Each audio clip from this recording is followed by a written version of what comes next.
So adolescent violence will involve a family, and the assaults tend to be between a son and mother in the majority of cases, but can involve children of either gender against either parent or carer, and also may be inflicted, but more rarely so, on their brothers and sisters. We feel the origins of it are likely to be in the violence that may already exist in families. Research has shown that 70% of children and young people who are responsible for this will have experienced themselves as witnesses domestic abuse between adults in their families. When there is stress within the family, and some of those issues can come up where money is tight, for instance, or they're living in poor conditions, or there are mental health and other substance misuse needs about, and people are not managing themselves, they're not managing their own relationships well, and out of that comes an inability really to manage adolescent behaviour, which is quite testing for even the healthiest of families, successfully. So that then means that the conflict will tend to get out of hand much more swiftly than it would do in families where relationships are working well. Often I understand that parents may be really reluctant to talk about it. They perhaps feel ashamed, or they don't understand it. They're not quite sure why it's happening. They may feel it's normal, sort of a normal part of the adolescent expressing themselves, and hope that it will go away.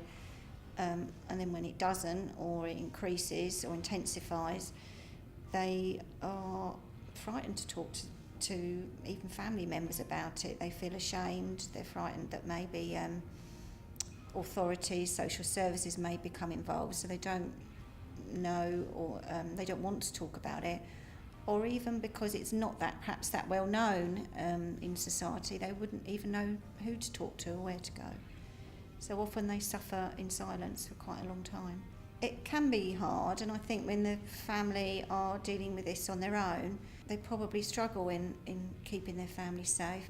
Within Kent, within KCC, Early Help and Preventative Services, we have planned some training for the new year, so there'll be training available for up to 32 members of staff.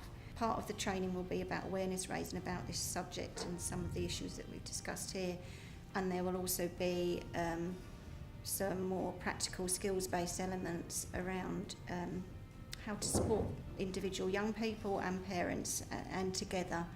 I think sometimes professionals have said, well, I'm used to working with a young person and I'm not so skilled at working with both parent and the young person.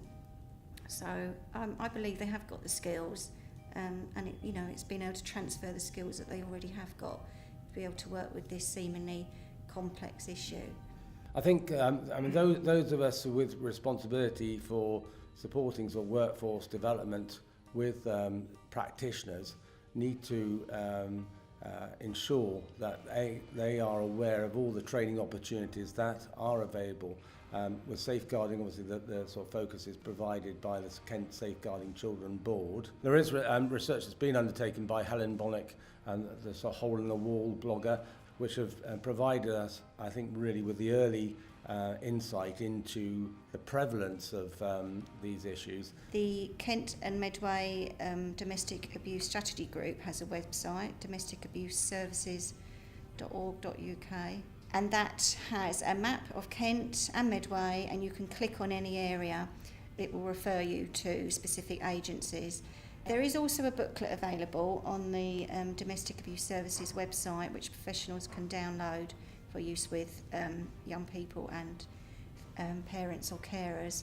There's been some useful guidance that's been published recently by the Home Office, Adolescent Parent Violence and Abuse, which provides a very sort of clear structure for responding by a range of agencies to adolescent parent violence. If people are keen to learn more, then yes, they should feel happy to contact either myself, Charlie Beaumont, or Trish Galvin, my colleague, via the email system, and we will get back to provide as much advice and support as people feel they need.